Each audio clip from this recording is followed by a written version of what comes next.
अर्श हक है मसनद रिफ़ात रसूलुल्लाह की, अर्श हक है मसनद रिफ़ात रसूलुल्लाह की। देखनी है हश्र में इज्जत रसूलुल्लाह की। सूरज उल्टे पाँव पलटे चांद इशारे से हो चाक, सूरज उल्टे पाँव पलटे चांद इशारे से हो चाक। अंधे नजदी देख ले कुदरत रसूलुल्लाह की। एक बंदा अगर चाहे तो अपने पैसे के जोर पर सब कुछ खरीद सकता है, लेकिन माँ की मोहब्बत नहीं खरीद सकता, बाप जैसी दौलत नहीं खरीद सकता। बरादरान इस्लाम, आज हमारा काम क्या होना चाहिए? काम यही होना चाहिए कि जब जब हमें किसी चीज की जरूरत पड़े हम अपने माँ बाप के पास जाएं और माँ बाप से दुआ ले लें। कसम खुदा के मुसलमानों, दुआ करना ये तुम्हारा काम होगा और माँ के सदके में उस दुआ को कबूल करना ये परवरदिगार आलम का काम होगा। इसलिए कि बरादरान इस्लाम, अल्लाह तबारक व तआला माँ बाप की बरकत से दुआएं कबूल करता है। आप कहेंगे कि वो कैसे? तो इसी जमीन के ऊपर में तो 5 मिनट बस सुनिए, ठीक है? तो 5 मिनट सुनिए। अगर अच्छी बात होगी अपने दिल में उसे रखने की कोशिश कीजिएगा। और बरादरान इस्लाम, माँ बाप जब दुआ करता है, माँ अगर दुआ दे दे तो यकीनन उसकी दुआ कैसे कबूल होती है जरा सुन करके देखिए। इसी जमीन के ऊपर में एक बेटा जो अपनी माँ के पास रह रहा है, बाप का इंतकाल हो चुका है। जब बाप का इंतकाल हो गया, इकलौता बेटा है, दिन भर मजदूरी करता है, शाम को मजदूरी करके आने के बाद अपनी माँ के पास पहुँचता है, माँ के लिए खाना तैयार करता है, अपनी माँ को खाना खिलाता है। रात के सन्नाटे में वो अपनी माँ के पैरों को दबाता है और पैरों को दबाने के बाद रात के सन्नाटे में वो अल्लाह की इबादत करता है। लेकिन कसम खुदा के मुसलमानों, बेटा इतना लायक था, बेटा इतना अच्छा था, दिल में एक शौक था। जब जब रात होती थी तहज्जुद की नमाज पढ़ता था, मुसल्ले को बिछाता था, रब की बारगाह में अपने पेशानी को झुका देता था और ज़ारो कतार रोना शुरू कर देता था और रोते रोते खुदा की बारगाह में अर्ज करता था, ए मेरे परवरदिगार, मैं तुझसे दौलत नहीं मांगता, मैं तुझसे शोहरत नहीं मांगता, मैं तुझसे हुकूमत नहीं मांगता, मैं तुझसे इज्जत नहीं मांगता।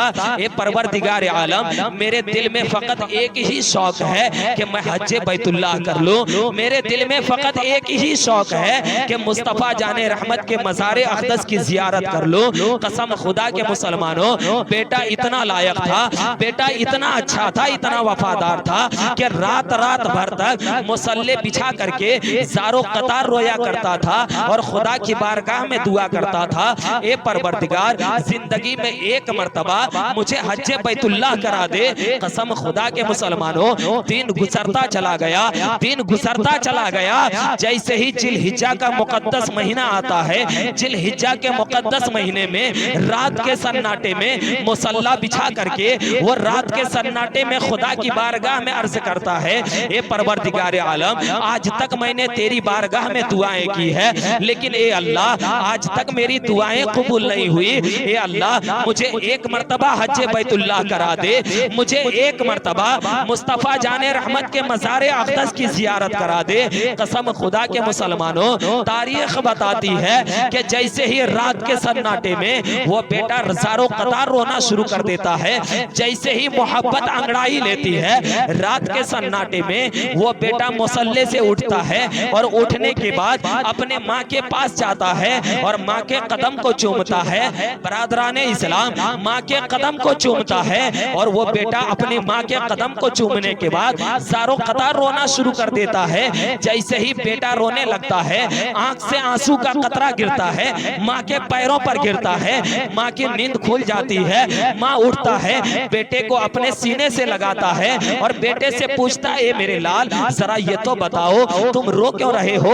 दुनिया की कौन सी ताकत ने तुझको रुलाया है? कसम खुदा के मुसलमानों, बेटा अपनी माँ से कहता है, ए मेरी माँ, अगर दुनिया की हुकूमतें रुलाती तो शायद तेरा बेटा चुप हो जाता, अगर दुनिया की ताकतें रुलाती तो शायद तेरा बेटा बर्दाश्त कर लेता। माँ कहती है, बेटा फिर कौन सी ताकत ने तुझको रुलाई है, कौन से गम ने तुझको रुलाया है? बेटा जवाब देता है, ए मेरी माँ, मैं हज बैतुल्लाह करना चाहता हूँ, मुस्तफा जाने रहमत के मज़ार अक़दस की ज़ियारत करना चाहता हूँ। कसम खुदा के मुसलमानों, बेटा अपनी माँ से कह रहा है, ए मेरी माँ, तू मुझे इजाजत दे दे, तू मुझे इजाजत दे दे ताकि तेरा बेटा हज बैतुल्लाह कर सके। इतना सुनना था। माँ कहती है, बेटा तू हज करना चाहता है? बेटे ने कहा था, हाँ मेरी माँ, मैं हज बैतुल्लाह करना चाहता हूँ। माँ कहती है, बेटा मेरी तबीयत खराब है, अगर तू हज करने के लिए गया, एक हाजी जब हज करने के लिए जाता है 3 महीना के बाद आता है, जब तू हज करने के लिए जाएगा और 3 महीने के बाद जब पलट करके वापस आएगा और तेरी माँ अगर उसी के बीच में अगर तेरी माँ इंतकाल हो गई तो उसके जनाजा पढ़ाने वाला कौन आएगा? उसके लिए दुआएं मग़फ़िरत करने वाला कौन होगा? उसके लिए कब्र में उतरने वाला कौन होगा? ए मेरे लाल, जब तक मैं जिंदा हूँ तू हज करने के लिए मत जा। कसम खुदा के मुसलमानों, बेटा वफादार था, माँ की बात को सुनता है और रुक जाता है, लेकिन जैसे ही माँ के हुक्म को माना, दिल में हज बैतुल्लाह करने का शौक था, दिल में मुस्तफा जाने रहमत के मज़ार अक़दस की ज़ियारत करने का शौक था। अब वो बेटा रात के सन्नाटे में फिर मुसल्ले को बिछाता था और बिछाने के बाद खुदा की बारगाह में दुआ करता था, फरियाद करता था, हे परवरदिगार आलम, जिंदगी में एक मर्तबा मुझे हज बैतुल्लाह करा दे। दिन गुजरता चला गया, रात रात भर तक वो बेटा ज़ारो कतार रोता हुआ फिर साल गुजर जाता है। साल गुजरने के बाद फिर जिलहिज्जा का मुकद्दस महीना आता है। जैसे ही जिलहिज्जा का महीना आया, जिलहिज्जा के महीने में फिर अपने माँ के पास पहुँचता है, माँ के कदम को चूमता है और चूमने के बाद कहा था, ए मेरी माँ, हज बैतुल्लाह का जमाना आ चुका है, सारे लोग हज करने के लिए जा रहे हैं। ए मेरी माँ, तेरा बेटा भी हज करना चाहता है, तू मुझे इजाजत दे दे ताकि तेरा बेटा हज बैतुल्लाह कर ले। माँ कहती है, बेटा तू हज करना चाहता है? बेटे ने कहा था, हाँ मेरी माँ, मैं हज करना चाहता हूँ। इतना सुनना था। माँ कहती है, बेटा जब तू हज करने के लिए जाएगा और तेरी माँ की तबीयत खराब है, अगर तेरी माँ इंतकाल हो गई तो उसके लिए दुआएं मग़फ़िरत करने वाला कौन होगा? ए मेरे बेटे मत जा, अगर तू हज करने के लिए गया तो मैं तेरे गम में तड़प तड़प करके मर जाऊंगी। कसम खुदा के मुसलमानों, दूसरा साल फिर बेटा अपने सीने पर पत्थर रख करके हज बैतुल्लाह करने का शौक अपने दिल से निकाल देता है और फिर वो छोड़ देता है। फिर रात गुजरने लगती है, दिन को मजदूरी करता, रात में मुसल्ला बिछा करके ज़ारो कतार रोता और खुदा की बारगाह में फरियाद करता, ए मेरे मौला, जिंदगी में एक मर्तबा हज करा दे। तीसरा साल आता है, जैसे ही जिलहिज्जा का महीना आया, जिलहिज्जा के महीने में रात के सन्नाटे में फिर तीसरे साल अपने माँ के पास पहुंचा, माँ के पैरों को दबाना शुरू कर दिया और ज़ारो कतार रोने लगा। माँ उठती और अपने बेटे को सीने से लगाती है और लगाने के बाद कहा था, ए मेरे लाल, बता तो सही क्यों रो रहा है? बच्चे ने जवाब दिया था, ए मेरी माँ, मुझे दुनिया की दौलत नहीं चाहिए, फकत तेरी इजाजत चाहिए ताकि मैं हज करने के लिए जाऊं। माँ कहती है, बेटा मत जा।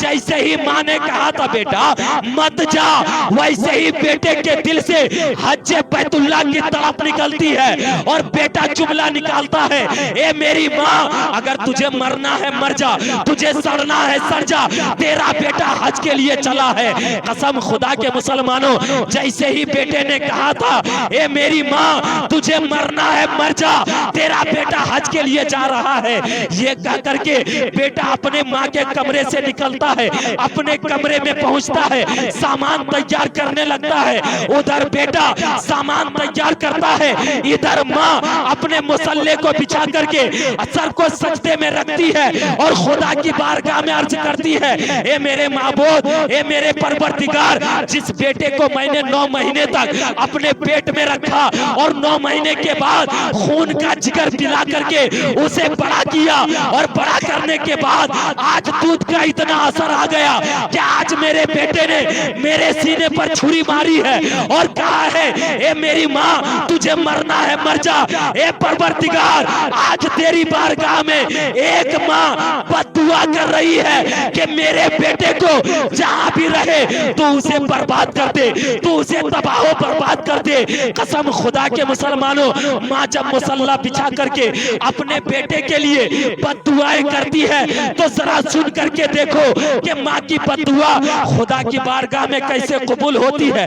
इधर रात के सन्नाटे में माँ बद्दुआ करती है, उधर बेटा अपने कमरे में पहुंचता है और सामान तैयार करता है। सामान तैयार करने के बाद वो हज बैतुल्लाह के लिए निकल पड़ता है। कसम खुदा के मुसलमानों, अपने दिल पर हाथ रख करके सोचो, वो बेटा नमाजी भी है, वो बेटा रोजेदार भी है, वो बेटा हज बैतुल्लाह का शौक रखता है। वो शराब के अड्डे पर नहीं जा रहा, वो जुआ खेलने के लिए नहीं जा रहा, वो ताश के पत्ते के लिए नहीं जा रहा। अगर कहीं जा रहा है तो वो खानाए खुदा जिसके बारे में खुदा फरमाता है अगर कोई एक वक्त की नमाज पढ़ ले तो 2 लाख नमाज पढ़ने का सवाब मिलेगा, वो उस घर के लिए जा रहा है। जैसे ही वो घर से निकलता है, बयाबान को पार किया, जंगल को पार किया, वो चलते जा रहा है। दिन भर वो चलता है, रात को कहीं मुसल्ला बिछा करके खुदा की बारगाह में इबादत करता है। तारीख बताती है कि बेटा चलते चलते एक दिन ऐसा आता है कि एक मोहल्ले में पहुंचता है। जैसे ही मोहल्ले में पहुंचा, सारे लोग ईशा की नमाज पढ़ चुके हैं। बेटे के दिल में एक शौक पैदा होता है कि रात का सन्नाटा है, सारे लोग नमाज पढ़ चुके हैं और रात हो चुकी है, रात में सफर कैसे करूं। चुनांचे वो मस्जिद जाता है और मस्जिद जाने के बाद वो खुदा की इबादत में वो बेटा मशगूल हो जाता है। जैसे ही वो खुदा की बारगाह में वो इबादत में मशगूल होता है, जिस मोहल्ले की मस्जिद में वो बेटा नमाज पढ़ने के लिए गया था, उसी मोहल्ले के एक घर में चोरी होती है और चोरी होने के बाद एक चोर घर में घुसता है, सामान को चोरी करता है और जैसे ही भागने के लिए तैयार होता है, घर वाले उठ जाते हैं। जैसे ही घर वाले उठे, चोर के ऊपर नजर पड़ती है, घर वाले ने चिल्लाना शुरू कर दिया, चोर चोर। जैसे ही चिल्लाना शुरू किया चोर चोर, मोहल्ले के सारे लोग उठ जाते हैं। जैसे ही मोहल्ले के लोग उठे, अब वो चोर परेशान है कहीं मैं पकड़ा ना जाऊं, अब वो भागना शुरू कर देता है। कसम खुदा के मुसलमानों, उसी गली में पहुंचती है जिस गली में मस्जिद है। अब वो आगे जाए तो पकड़ा जाए, पीछे जाए तो पकड़ा जाए, बाएं जाए तो पकड़ा जाए, दाहिने जानिब में वो अल्लाह के घर को मस्जिद को देखता है, उसी मस्जिद में घुस जाता है। जैसे ही मस्जिद में घुसे, मोहल्ले के सारे लोगों ने उस मस्जिद के को घेर लिया। अब वो एक चोर मस्जिद में घुसता है और घुसने के बाद बाउंड्री को छलांग मार करके वो दूसरी तरफ निकल जाता है। चोर मस्जिद से निकल गया। अब मस्जिद में बचा कौन? वो नमाजी बेटा है जो माँ की बद्दुआ लेकर के आया है, वो नमाजी बेटा है जो हज बैतुल्लाह करने के लिए जा रहा है। चोर तो भाग गया, अब मस्जिद में वो हाजी जो हज करने के लिए जा रहा है, वो नमाजी बचा है। अब मोहल्ले के सारे लोग मस्जिद को घेर लेते हैं। जैसे ही मस्जिद को घेरे, एक आदमी आगे बढ़ता है और जाकर के मस्जिद के अंदर में देखता है कि चोर क्या कर रहा है। जैसे ही उसे नजर पड़ती है कि मस्जिद के अंदर में एक नौजवान लड़का है जो नमाज पढ़ रहा है। वो आदमी बाहर आता है, मोहल्ले के सारे लोगों से कहता है, ए लोगों, अरे चोर तो बड़ा अजीब है, एक तरफ चोरी भी करता है, दूसरी तरफ नमाज भी पढ़ता है, एक तरफ चोरी भी करता है, दूसरे तरफ सजदा भी करता है। लोगों ने कहा कि रुक जाओ, जब तक कि उनकी नमाज खत्म नहीं होगी तब तक कि उसे कोई डिस्टर्ब मत करना। जैसे ही नमाज खत्म होगी उसे पकड़ करके लेकर के आना। तारीख बताती है कि नमाज खत्म होती है। जैसे ही नमाज खत्म हुई, मोहल्ले के सारे लोगों ने उस आदमी को लेकर के आया और मोहल्ले के बीच वाले लोगों के बीच में उस नौजवान को खड़ा कर दिया। जैसे ही नौजवान को खड़ा करना था कि सारे लोग आपस में मशवरा करने लगते हैं कि इस चोर के साथ क्या किया जाए, इस चोर के साथ क्या किया जाए। एक आदमी खड़ा होता है और कहने लगता है कि इसके साथ हम कुछ नहीं करेंगे, चलो इसे काजी साहब के पास लेकर के जाते हैं, काजी का जो फैसला होगा वही इसके साथ होगा। मोहल्ले के सारे लोग उस नौजवान को लेकर के काजी साहब के पास पहुंचते हैं। काजी साहब पूछते हैं है, जरा ये तो बताओ इसका जुर्म क्या है। लोगों ने कहा था काजी साहब इसने चोरी की है। एक आदमी खड़ा होता है और कहने लगता है कि काजी साहब ये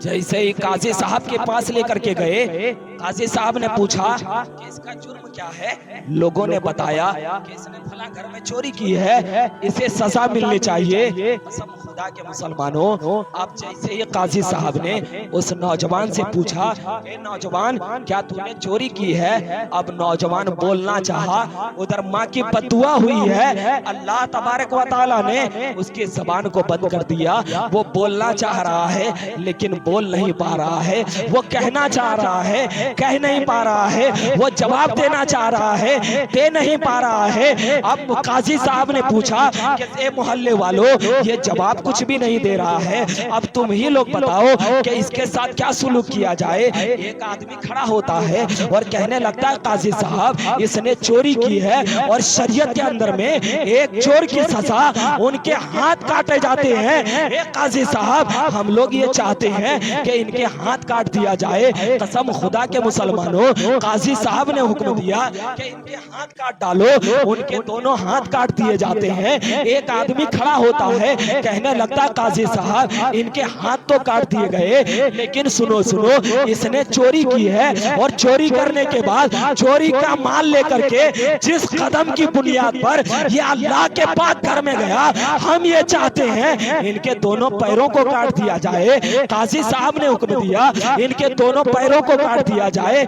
एक आदमी और खड़ा होता है और कहने लगता काजी साहब इसने चोरी की और चोरी करने के बाद इसने देख करके अल्लाह के घर को चोरी का माल लेकर के अल्लाह के घर में गया, इसलिए इनकी आंख को भी निकाल दी जाए। काजी साहब ने हुक्म दिया कि इनकी आंख को भी निकाल ली जाए। कसम खुदा के मुसलमानों, अब हाथ काट दिए जाते हैं, पैर काट दिए जाते हैं, आंखें निकाल दी जाती है। जैसे ही आंखें निकली गई वैसे ही उसकी जबान खुलती है और कहने लगता है ए काजी साहब मैं चोर नहीं हूँ, बल्कि मैं तो हज बैतुल्लाह के लिए जा रहा था। काजी साहब ने कहा था ए नौजवान, अगर तुम हज करने के लिए जा रहे थे तो पहले तूने क्यों नहीं कहा। काजी साहब ने किसे नौजवान ने कहा था ए काजी साहब मैं कहता तो क्या कहता, अरे तेरी क्या औकात जो तू मेरी आंख निकाल सकता था, तेरी क्या औकात जो मेरे हाथ काट सकता था, तेरी क्या औकात जो मेरे पैर को काट सकता था। अरे ये तो मेरी माँ की बद्दुआ की असर है जो मेरे पैर कट गए, ये तो मेरी माँ की बद्दुआ की असर है जो हाथ कट गए, ये तो मेरी माँ की बद्दुआ की असर है जो आंखें निकाल ली गई। अब काजी साहब हाथ जोड़कर खड़े हो जाते हैं, कहने लगते हैं ए नौजवान हमें माफ कर दो। नौजवान ने कहा था काजी साहब इसमें तुम्हारी कोई गलती नहीं, इसमें हमारी गलती है जो मैंने माँ के दिल को ठेस पहुंचा करके हज बैतुल्लाह करने के लिए गया। अब कसम खुदा के मुसलमानों, वो बेटा तो हज करने के लिए ना जा सका, वो बेटा तो काबतुल्लाह पहुंच ना सका। अब वो दर बदर की ठोकर खाने लगा, दरवाजे दरवाजे पहुंच करके वो भीख मांगने लगा और भीख मांगते इधर मांग रहा है। 3 महीना गुजर जाता है। 3 महीना गुजरने के बाद एक दिन माँ अपने मुसल्ले को बिछाती है और माँ मुसल्ले को बिछाने के बाद खुदा की बारगाह में अर्ज करती है ए मेरे परवरदिगार, जितने हाजी हज करने के लिए गए थे सारे पलट करके आ गए, अब तक मेरा बेटा पलट करके नहीं आया। ए मेरे परवरदिगार, एक माँ तेरी बारगाह में दुआ कर रही है कि उसके बेटे को आप उसकी माँ से मिला दे। कसम खुदा के मुसलमानों, इधर माँ दुआ करती है, उधर बेटा भीख मांगते मांगते अपने ही मोहल्ले में पहुंचता है और मोहल्ले में पहुंचने के बाद अपने ही घर के दरवाजे पर वो आवाज देता है कि माई मुझे खाने के लिए कुछ दे दो, बहुत दिन से मैंने कुछ भी नहीं खाया। जैसे ही बेटा बाहर से आवाज देता है, माँ अंदर से आवाज देती है बेटा रुक जा, मैं तेरे लिए खाना लेकर के आती हूँ।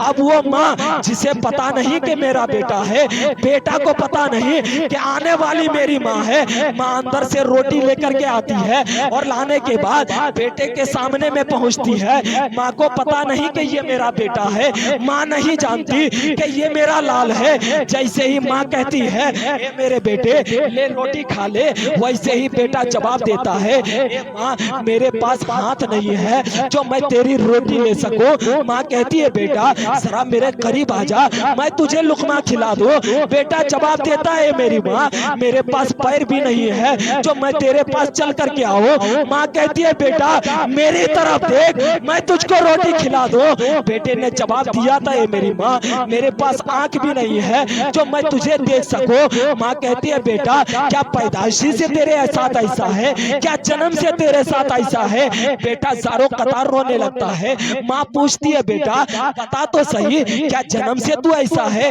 बेटे ने जवाब दिया था माँ मैं जन्म से ऐसा नहीं हूँ।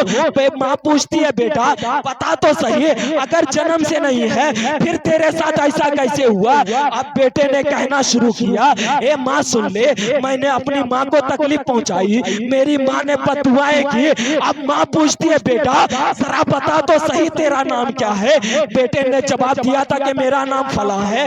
माँ पूछती है बेटा तू किस मोहल्ले के रहने वाला है, किस गांव के रहने वाला है, तेरा बाप का नाम क्या है। जैसे ही बेटे ने बाप का नाम बताया, मोहल्ले के नाम बताया, वैसे ही माँ ने अपने बेटे को सीने से लगाया और खुदा की बारगाह में दुआ किया ए मेरे परवरदिगार जब मैंने तेरी बारगाह में बद्दुआएं की तो तूने कबूल कर ली। अब तेरी बारगाह में एक बंदी फरियाद कर रही है कि मेरी भी रूह निकाल ले और मेरे बेटे की भी रूह निकाल ले।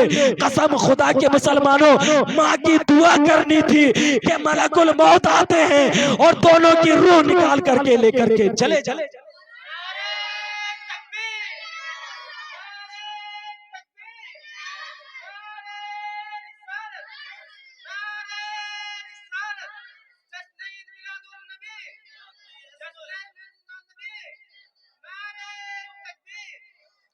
बरादरान इस्लाम ये माँ की दुआ की असर होती है।